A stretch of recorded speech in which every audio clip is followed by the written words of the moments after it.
नमस्कार दोस्तों। हम पढ़ रहे थे राजस्थान शिवानिम। राजस्थान शिवानिम का अध्याय 2 पढ़ रहे थे हम लोग। अध्याय 2 का नाम है परिभाषाएं, ठीक है। और नियम नंबर है 7। नियम नंबर 7, ठीक है। ये जो दूसरा अध्याय है इसमें खाली एक ही नियम है 7। इस 7वें नियम के अंदर परिभाषाएं दी हुई है, ठीक है। बहुत सारी परिभाषाएं दी हुई है। तो हमने एक पार्ट कंप्लीट कर लिया है अध्याय 2 का। उसमें 7 परिभाषाएं हम लोग ऑलरेडी पढ़ चुके हैं। आज बात करेंगे 8वीं परिभाषा के बारे में की मतलब 8 नंबर पे किसकी परिभाषा दी हुई है, ठीक है। तो 8 नंबर पे परिभाषा दी हुई है कर्तव्य, ठीक है। कर्तव्य जिसे हम लोग ड्यूटी बोलते हैं कि जो नौकरी लग जाता है तो बोलते हैं ना कि ये ड्यूटी पर गया हुआ है, तो वो ड्यूटी, ठीक है। उस ड्यूटी की परिभाषा क्या होती है, आज उसके बारे में संपूर्ण चर्चा करेंगे। आज तक अगर आपको पता भी नहीं था कि ड्यूटी किसे बोलते हैं, ठीक है। ऐसे तो नॉर्मल सभी को पता होता है कि वो ड्यूटी पर गया है, लेकिन उसकी एक्चुअली परिभाषा क्या होती है, राजस्थान सेवा नियम के अध्याय नंबर 2 के अंदर उसकी परिभाषा क्या दी हुई है, या फिर ड्यूटी को किस में काउंट करेंगे हम लोग, किस में गिनेंगे, तो वो चीज आज हम पढ़ने वाले हैं। बहुत इंपॉर्टेंट है। खाली 2 ही नियम लेके आया हूं मैं, और ये दोनों ही नियम 9 और 10 सॉरी 3 नियम लेके आया हूं। तीनों नियम बहुत इंपॉर्टेंट रहने वाले हैं।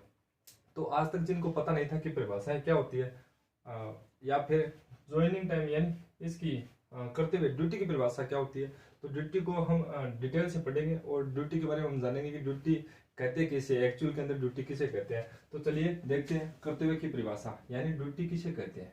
यानी अगर मान लीजिए कोई कर्मचारी लग गया है, कोई सरकारी नौकरी लग गया है, कोई व्यक्ति या कोई भी भाई बंधु जो भी है, तो उसको ड्यूटी मानेंगे किसको, यानी वो अगर सीधा ही मान लीजिए चला गया, घर से निकला और उसने ऑफिस में जाके बैठ गया, तो वो घर से निकलने वाला टाइम भी उसकी ड्यूटी में ऐड होगा या नहीं होगा, ठीक है।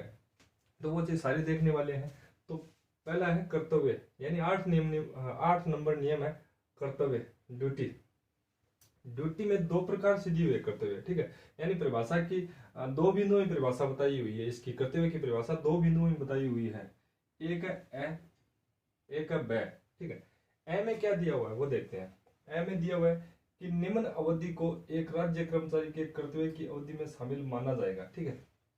मतलब ये निम्न अवधि को एक राज्य कर्मचारी की, ठीक है, राज्य कर्मचारी यानी जो सर्विस लग चुका है कि कर्मचारी के कर्तव्य की अवधि में शामिल माना जाएगा। कर्तव्य मतलब ड्यूटी में शामिल माना जाएगा। किस किस चीज को शामिल माना जाएगा भाई ड्यूटी के अंदर, वो चीज देखेंगे इस साइड में। दूसरा क्या दिया हुआ है, राज्य सरकार किसी आदेश द्वारा निम्न स्थितियों में कर्मचारी को ड्यूटी पर मानने की घोषणा कर सकती है। मतलब क्या हुआ कि मान लीजिए मैं घर से ऑफिस गया, अब मान लीजिए बीच रास्ते में एक्सीडेंट हो जाता है मेरा और मृत्यु हो जाती है, तो उस स्थिति के अंदर राज्य सरकार उसे ड्यूटी पर मानेगी या नहीं मानेगी, ठीक है। तो वो राज्य सरकार पे डिपेंड करता है और सारी चीज इस पे दी हुई है, कर्तव्य के अंदर शामिल है, वो ड्यूटी में माना जाएगा या नहीं माना जाएगा, ठीक है। तो यही बात इसमें है कि राज्य सरकार किसी आदेश द्वारा आदेश देगी कि निम्न स्थितियों में या परिस्थितियों में कर्मचारी को ड्यूटी पर मानने की घोषणा कर सकती है, ठीक है।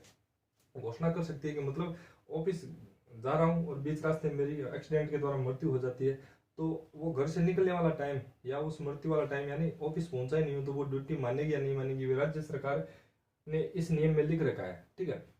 वो देखेंगे। एक ये दूसरा क्या है कि कुछ एक स्पष्ट किया हुआ पहले से ऑलरेडी कि इन चीजों को ही शामिल किया जाएगा ड्यूटी में, तो वो दोनों देखते हैं आज, ठीक है। कर्तव्य के अंदर 2 चीजें, एक तो निम्न अवधि को एक राज्य कर्मचारी के कर्तव्य की अवधि में शामिल माना जाएगा, मतलब पहले से ही मेंशन है कि इसको शामिल माना जाएगा। और एक क्या है कि मानने की घोषणा कर सकती है, मान लीजिए ऐसी कोई परिस्थिति आ गई तो वो मानने की घोषणा कर सकती है कि भी हाँ ये कर्मचारी ड्यूटी पर माना जाएगा ताकि उसको लाभ मिल सके सेवाओं का।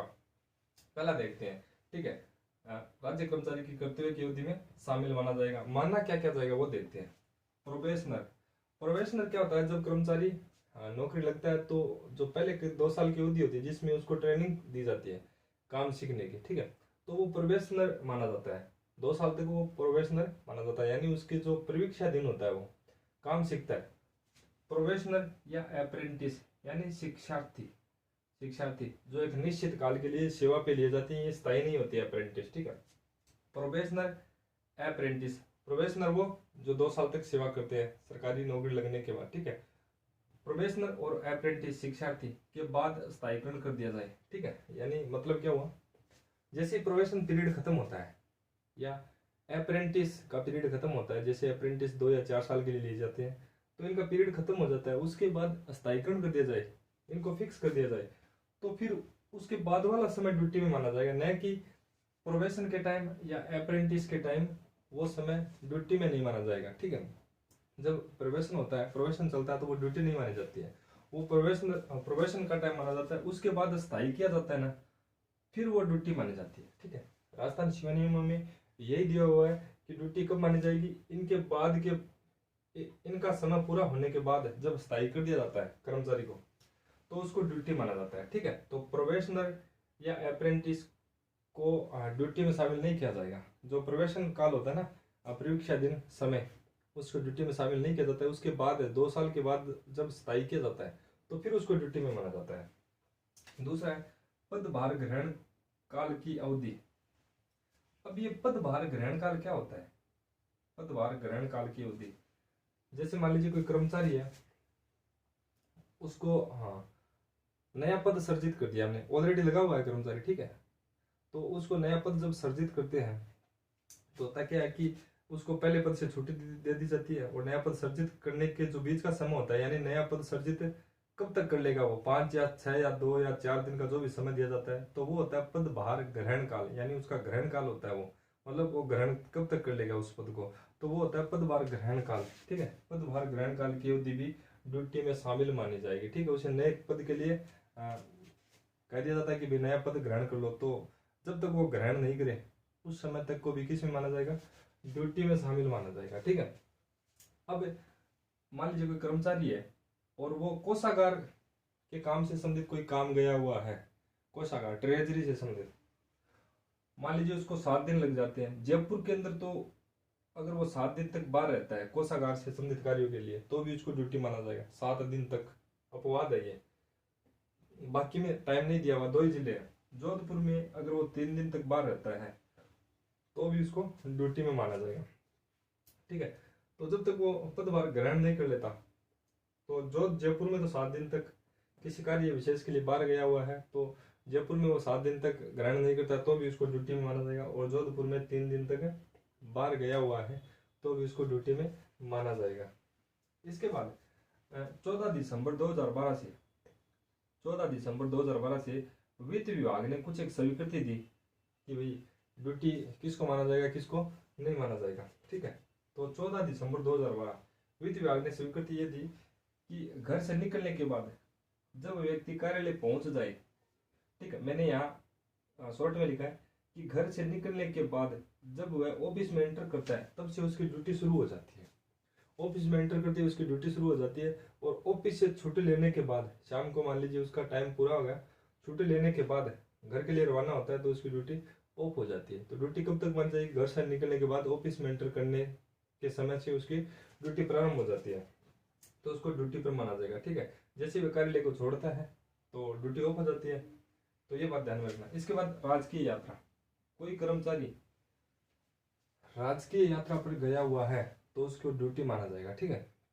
कोई डिपार्टमेंट के काम से राजकीय यात्रा पर अगर भेजा जाए किसी कर्मचारी को, तो उसको ड्यूटी माना जाता है। इसके बाद अगर कोई कर्मचारी चुनाव में ड्यूटी दे रहा है, जैसे ही वह घर से निकलता है तो उसकी ड्यूटी प्रारंभ हो जाती है। घर से निकलने के बाद उसकी ड्यूटी प्रारंभ हो जाती है चुनाव के लिए, ध्यान में रखना, ठीक है। तो चुनाव के दौरान भी अगर कोई कर्मचारी गया हुआ है तो उसको ड्यूटी माना जाएगा। बस ये बात ध्यान में रखना, प्रोबेशनर और अप्रेंटिस का जो समय होता है उसको ड्यूटी में सम्मिलित नहीं किया जाता है। अब ये तो हो गई कि ऑलरेडी भी इन चीज़ों के लिए तो फिक्स है कि इनको ड्यूटी पर माना जाएगा। अब किन को माना जा सकता है या घोषणा कर सकती है सरकार माने जाने की, ड्यूटी पर किसको माना जाएगा?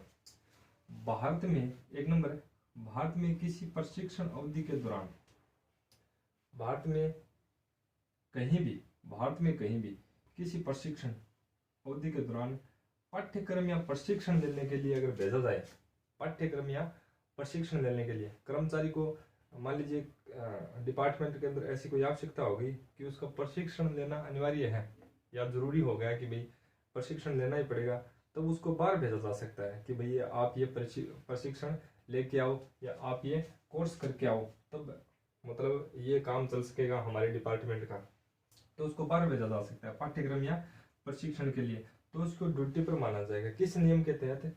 7-8-1 के तहत। अब ये 7-8-1 है क्या? ठीक है, मैं समझाता हूँ। ये है नियम नंबर 7। हम बात किसकी कर रहे हैं? नियम नंबर 7 की। ठीक है, नियम नंबर 7 में परिभाषा का नंबर क्या है? 8। क्या है? 8। कर्तव्य की परिभाषा क्या है? 8। ठीक है, 8 का टॉपिक कौन सा है? बै। ये रहा बै। ठीक है, और इस बै का कौन सा है? ये रहा पहला। ठीक है, तो 7-8-1 के तहत उसको ड्यूटी पर माना जाएगा। कब माना जाएगा? जब वह पाठ्यक्रम या प्रशिक्षण देने के दौरान बाहर गया हुआ है तब। अब इसकी कुछ एक शर्त है। शर्त क्या है? कि वह प्रशिक्षण या पाठ्यक्रम अनिवार्य हो विभाग के लिए। अनिवार्य होना चाहिए, ऐसे नहीं है कि अनिवार्य नहीं और भेज दिया तो उसको ड्यूटी पर मान लेंगे, ये नहीं है। और दूसरा क्या है? बी। बी क्या है? वैसा ही क्या तकनीकी नहीं हो। वह जिस पाठ्यक्रम या प्रशिक्षण के लिए भेजा गया तो वो पाठ्यक्रम या प्रशिक्षण या तो व्यवसायिक या तकनीकी यानी टेक्निकल या प्रोफेशनल नहीं होना चाहिए। ठीक है, टेक्निकल या प्रोफेशनल के अलग से नियम लगते हैं, तो उस पर नहीं होना चाहिए। तीसरी बात यह कि समय 1 वर्ष से अधिक नहीं हो। इस चीज का समय प्रशिक्षण या पाठ्यक्रम का कब भेजा जाएगा? जब अनिवार्य हो, व्यवसायिक या तकनीकी नहीं हो, समय 1 वर्ष से अधिक नहीं हो। 1 वर्ष के समय तक ही उसको ड्यूटी पर माना जाएगा। ठीक है, और ये तीनों कंडीशन अप्लाई होती हो इसके ऊपर, तब इसको पाठ्यक्रम या प्रशिक्षण के दौरान ड्यूटी पर माना जाएगा। इसके बाद एक के बाद 2 आना चाहिए था, लेकिन 2 कोई काम का नहीं है। इसके बाद 3 नंबर, अगर किसी अधिकारी कर्मचारी को एपीओ कर दिया गया है। एपीओ का मतलब कई बार क्या होता है, कई कर्मचारी छुट्टी पर गए हुए होते हैं तो उसको दूसरे पद पर सर्जित कर दिया जाता है। ठीक है, जब तक वह दूसरे पद पर सर्जित नहीं होता है तब तक के समय को एपीओ माना जाता है, और उसको भी राज्य सरकार घोषणा कर सकती है कि ये ड्यूटी पर है, तो एपीओ किया हुआ भी ड्यूटी पर माना जा सकता है। इसके बाद 4 नंबर, विभागीय परीक्षा। मान लीजिए कोई विभाग से संबंधित कोई परीक्षा है और वो कोई कर्मचारी देने चला गया, या फिर कोई विभाग के लिए काम आने वाली क्षमता वर्धक परीक्षा, यानी उसकी कैपेसिटी में क्षमता होगी जिससे वो विभाग के काम को और सुगम तरीके से कर सके, तो उसके लिए विभागीय परीक्षा या क्षमता वर्धक परीक्षा के लिए अगर कोई कर्मचारी गया हुआ है तो परीक्षा देने का समय भी और परीक्षा तक आने जाने का समय भी ड्यूटी में सम्मिलित माना जाएगा। तो विभागीय परीक्षा क्षमता वर्धक परीक्षा का टाइम भी किस में सम्मिलित माना जाएगा? ड्यूटी में सम्मिलित माना जाएगा। तो यह है कर्तव्य की पूरी परिभाषा, यानी ड्यूटी मानना किसको जाता है, तो यह है ड्यूटी की पूरी परिभाषा। यह है परिभाषा नंबर 8 किसकी? नियम नंबर 7 की परिभाषा नंबर 8 है ये। ठीक है, इसके बाद है 9 नंबर परिभाषा है शुल्क की। ठीक है, शुल्क। अब शुल्क क्या होता है वो चीज देखते हैं। ठीक है, अब कर्मचारी को तो वेतन मिलता है, शुल्क तो मिलते नहीं है, क्योंकि वो काम करता है तो उसकी सैलरी आती है, शुल्क नहीं दिया जाता है। शुल्क क्या होता है वो देखते हैं। संचित निधि मैंने आपको बताया था कि संविधान के अनुच्छेद 266 के जो अंतर्गत निधि आती है वो होती है संचित निधि। ये हम पहले ही पढ़ चुके हैं ऑलरेडी। संचित निधि चाहे वो राज्य की हो चाहे वो भारत सरकार की हो, के अतिरिक्त राज्य कर्मचारी को प्राप्त होने वाला आवर्तक या अनावर्तक भुगतान। ठीक है,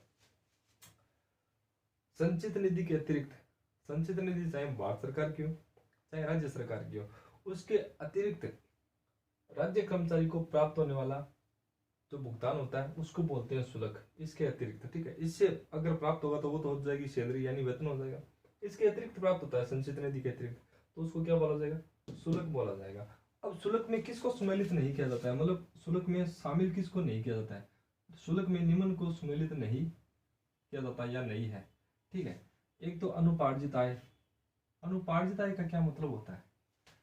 अनुपार्जित आय को बोलते हैं अनअर्न्ड इनकम। ठीक है, अनअर्न्ड इनकम मतलब बिना कमाई हुई संपत्ति या आय, अनअर्न्ड इनकम, अनुपार्जित आय। जैसे मान लीजिए कोई कर्मचारी है, उसने अपना घर बेच दिया, या कोई उसका खेत था या कोई और उसकी जगह ली हुई थी, उसने वो बेच दी, तो वो क्या होगी? संपत्ति से कमाया हुआ धन। या फिर उसने अपना मकान किराए पे दे रखा है तो मकान का किराया। तो इस प्रकार की जो संपत्ति होती है, जो घरेलू से हम जो इनकम प्राप्त कर रहे हैं, तो वो शुल्क में सम्मिलित नहीं माना जाएगा। साहित्यिक 2 नंबर है व्यय, सॉरी व्यय है ये, साहित्यिक सांस्कृतिक कलात्मक प्रयासों से अर्जित आय। साहित्यिक, मान लीजिए कहीं प्रोग्राम हो रहा है और उसमें नाचने के पैसे मिल रहे हैं और कर्मचारी को डांस आता है तो उसने डांस कर दिया, तो या फिर कोई संगीत प्रस्तुति दे दी, या फिर उसको कोई कला आती होगी तो उसने प्रस्तुति दे के पैसे कमा लिए, तो उससे जो कमाए हुए पैसे हैं उसको भी शुल्क में सम्मिलित नहीं माना जाएगा। ठीक है, लेकिन एक कंडीशन है, अपवाद क्या है इसमें, अपवाद ये है कि अगर ये चीजें कर्मचारी ने मतलब डिपार्टमेंट में सीखी है या फिर उसका काम ही डिपार्टमेंट में यही है और इसी की नौकरी कर रहा है वो, फिर अगर वो कहीं से इस चीज का पैसा कमाता है, ठीक है, मान लीजिए संगीत अकादमी है, तो संगीत अकादमी अगर मान लीजिए सरकारी हो और उसमें जो कर्मचारी है उसको तो संगीत आएगा ही आएगा, तो अगर वो उस संगीत से कहीं पैसे कमाता है तो फिर वो शुल्क ही माना जाएगा। ठीक है, क्योंकि वो डिपार्टमेंट से सीखी हुई काम चीज में ले रहा है, जो चीज काम में ले रहा है। ठीक है, तो वो फिर शुल्क नहीं माना जाएगा, सॉरी शुल्क माना जाएगा। लेकिन शुल्क माना कब नहीं जाएगा, साहित्यिक सांस्कृतिक या कलात्मक प्रयासों से अर्जित आय, मतलब उसको खुद को पहले से आती है और वो इससे कहीं प्राप्त कर लेता है, तो फिर उसको शुल्क नहीं माना जाएगा। शुल्क माना किसको जाएगा, संचित निधि के अतिरिक्त अन्य कोष से प्राप्त होता है अगर भुगतानों से, तो उसको शुल्क माना जाएगा, और ये दो उसमें सम्मिलित नहीं है शुल्क के अंदर। अब 10 नंबर है वैदेशिक सेवा। वैदेशिक सेवा 10 नंबर परिभाषा किसकी है, वैदेशिक सेवा की है। वैदेशिक सेवा किसे कहते हैं, वेतन भत्ते आदि, यानी राज्य कर्मचारी, ठीक है, राज्य का कर्मचारी अपने वेतन भत्ते आदि संचित निधि के अतिरिक्त अन्य किसी स्रोत से सरकार की स्वीकृति से प्राप्त करता हो। ठीक है, संचित निधि से नहीं, लेकिन संचित निधि के अतिरिक्त सरकार के अन्य किसी स्रोत से, ऐसे नहीं है कि हर किसी स्रोत से, सरकार के अन्य किसी स्रोत से, सरकार की स्वीकृति से ही, ये भी नहीं है कि सरकार की स्वीकृति नहीं है, सरकार की स्वीकृति होना जरूरी है, लेकिन उसे संचित निधि से नहीं मिल रहा है, तो फिर वो वैदेशिक सेवा के अंतर्गत आता है। ठीक है, मान लीजिए उसे वेतन भत्ते संचित निधि के अतिरिक्त अन्य किसी स्रोत से मिल रहे हैं और वो भी सरकार की स्वीकृति से, तो फिर उसको वैदेशिक सेवा में सम्मिलित किया जाएगा। अब कौन से कर्मचारी वैदेशिक सेवा के अंतर्गत आते हैं, जैसे सरकारी कंपनी होगी, मान लीजिए कोई भी सरकारी कंपनी उसमें काम कर रहा है कर्मचारी, तो वो वैदेशिक सेवा के अंतर्गत आता है। जैसे कि रिक्को होगी, रिक्को में काम करने वाले कर्मचारी किसके अंतर्गत आते हैं, वैदेशिक सेवा के अंतर्गत है। इनको जो वेतन है वो संचित निधि से नहीं मिलता है। ठीक है, RSRTC यानी राजस्थान राज्य पथ परिवहन निगम, राजस्थान राज्य पथ परिवहन निगम, इनके जो कर्मचारी है राजस्थान राज्य पथ परिवहन निगम के, यानी सरकारी बसों का जो विभाग है ना, इनके जो कर्मचारी, इनको वेतन संचित निधि से नहीं मिलता है। ठीक है, और ये सरकारी कंपनी ही है।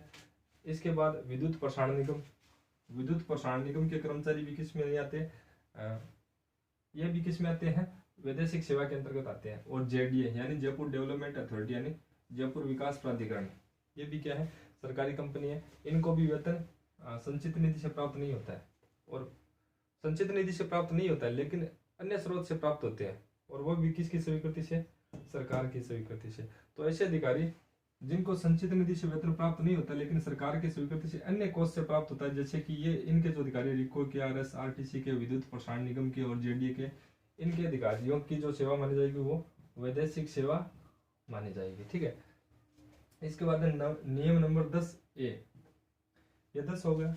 ठीक है, 10A में दी हुई है परिभाषा राजपत्रित अधिकारी की, बोलती है ना कि ये तो गेजेटेड ऑफिसर है जिसकी मोहर लगती है। ठीक है, जैसे जाति आय प्रमाण पत्र बनाते हैं तो उन पे मोहर किसकी लगती है, राजपत्रित अधिकारी की लगती है, गेजेटेड ऑफिसर की लगती है। तो वो गेजेटेड ऑफिसर होंगे कौन कौन से, उनकी परिभाषाएं क्या है, तो ये 10A के अंदर 10वां नियम है, यानी 10वीं परिभाषा के अंदर 10A है। 10A राजपत्रित अधिकारी की परिभाषा, 4 प्रकार के अधिकारियों को राजपत्रित अधिकारी माना जाएगा। 4 प्रकार के अधिकारियों को, वो 4 प्रकार के अधिकारी कौन कौन से हैं वो देखते हैं। एक नंबर, ठीक है, अखिल भारतीय सेवाओं के अधिकारी, जैसे कि IAS, IPS, IFS। ठीक है, IAS, IPS, IFS, ये तीनों प्रकार के अधिकारी गेजेटेड ऑफिसर होते हैं। इसके बाद राजस्थान राज्य नियमों के अधिकारी, राजस्थान राज्य नियमों के अधिकारी, जैसे यहाँ IAS हो जाता है, अपने यहाँ क्या आता है RAS, यहाँ IPS, अपने यहाँ RPS, राजस्थान पुलिस सर्विस। ठीक है, ऐसा नहीं है कि एक कांस्टेबल भी गेजेटेड अधिकारी होता है, यानी बड़े अधिकारी होते हैं इनके अंदर, RPS के अंदर, वो अधिकारी जो आते हैं राजस्थान पुलिस सेवा के अंदर, वो गेजेटेड ऑफिसर होते हैं। इसके बाद राजस्थान अकाउंट, एसी का मतलब अकाउंट सर्विस, राजस्थान लेखा सेवा के बड़े अधिकारी होते हैं, वो भी गेजेटेड ऑफिसर होते हैं। तीसरा, संविदा या करार के अनुसार नियुक्त व्यक्ति जिसकी नियुक्ति को सरकार द्वारा राजपत्रित किया गया हो, यानी सरकार ने कह दिया कि ये अधिकारी राजपत्रित होगा, ठीक है, यानी राजपत्रित कर दिया है सरकार ने, तो वो भी राजपत्रित माना जाएगा। इसके बाद डी, चौथा, सरकार द्वारा राजपत्रित घोषित पद पर, यानी पहले से सरकार ने घोषित कर रखा है कि ये पद है, ये राजपत्रित है, ठीक है, तो उस पर कोई व्यक्ति लग जाता तो वो भी राजपत्रित अधिकारी कहलाएगा। तो ये ध्यान में रखना चारों विचारे कि राजपत्रित अधिकारी कौन कौन से होते हैं। तो ये 4 राजपत्रित अधिकारी होते हैं। प्रश्न किस प्रकार पूछा जाएगा, ऐसे पूछा जा सकता है कि निम्न में से राजपत्रित अधिकारी नहीं है, तो नहीं है ये पूछा जा सकता है। तो ये अगर आपको चारों याद होंगे तो आप आसानी से कर दोगे कि ये राजपत्रित अधिकारी नहीं है। तो अखिल भारतीय सेवाओं वाले राजपत्रित अधिकारी होते हैं। राजस्थान राज्य नियमों के अधिकारी जैसे कि RAS, RPS, RACS, संविदा या करार के अनुसार नियुक्त व्यक्ति जिसकी नियुक्ति को सरकार द्वारा राजपत्रित किया गया हो। इसके अलावा सरकार द्वारा राजपत्रित घोषित पद पर काम करने वाले कर्मचारी, तो ये राजपत्रित अधिकारी होंगे। इसके अलावा 10B, ये 10A है, ये 10B है। 10B में किसकी परिभाषा दी हुई है? अर्ध वेतन अवकाश की। अर्ध वेतन अवकाश मतलब हाफ पेमेंट ही मिलता है, अवकाश का हाफ पेमेंट ही मिलता है, मतलब छुट्टी ले ली तो उसका हाफ पेमेंट ही मिलता है। कैसे मिलेगा? कर्मचारी प्रत्येक पूर्ण वर्ष पर, यानी राज्य के कर्मचारी को प्रत्येक पूर्ण वर्ष पर उसका 1 साल कंप्लीट होने पर निश्चित संख्या में अर्ध वेतन अवकाश प्राप्त करता है। मतलब ये ऑलरेडी मेंशन है इन नियमों के अंदर कि कोई भी कर्मचारी अगर अपना 1 साल पूरा कर लेता है सेवा के अंदर, ठीक है, जैसे 1 साल उसका पूरा होता है तो उसको निश्चित संख्या में अर्ध वेतन अवकाश मिलते हैं जो वो कभी भी यूज कर सकता है आगे भविष्य के अंदर। तो उसका जैसे 1 साल कंप्लीट हो गया, हर 1 साल के बाद उसको निश्चित संख्या में अर्ध वेतन अवकाश मिलते हैं। मतलब उसने अवकाश ले लिया तो उसका आधा पेमेंट आता रहेगा, ठीक है, यानी जो सैलरी है, जिस दिन का अवकाश लिया तो उस दिन की जो सैलरी काउंट करके उसका आधा वेतन, ठीक है, हाफ डे पेमेंट हो जाएगा, हाफ पे लीव हो जाएगी वो, तो अर्ध वेतन अवकाश प्राप्त करता है, ठीक है। तो वो स्वीकृत किस पे किया जाएगा ये कि उसने अर्ध वेतन अवकाश लिया? या तो वो निजी कार्य के लिए ले सकता है या उसको चिकित्सा प्रमाण पत्र यानी मेडिकल देना पड़ेगा अपना, तो मेडिकल देगा तो भी वो मान्य होगा कि ये अर्ध वेतन अवकाश है, तो हाफ पे लीव मिल सकता है उसको। तो ये थे 8, 9 और 10 नंबर परिभाषा है, ठीक है। 8 नंबर परिभाषा पढ़ी करते हुए कि 9 नंबर पढ़ी सुलभ की, 10 नंबर पढ़ी हमने वैदेशिक सेवा की, 10A पढ़ी राजपत्रित अधिकारी की और 10B पढ़ी अर्ध वेतन अवकाश की। तो इस प्रकार हमने इस चैप्टर में कुल 5 परिभाषाएं पढ़ दी है इस सेशन के अंदर। तो इसके आगे कम से कम ये परिभाषाएं 40 और ये अध्याय है, ये मोस्ट इंपोर्टेंट अध्याय है राजस्थान सेवा नियम का। इसमें से काफी प्रश्न बनने वाले हैं। नमस्कार सभी को, आगे और भी लेके आने वाला हूँ इसी चैप्टर के। नमस्कार सभी को।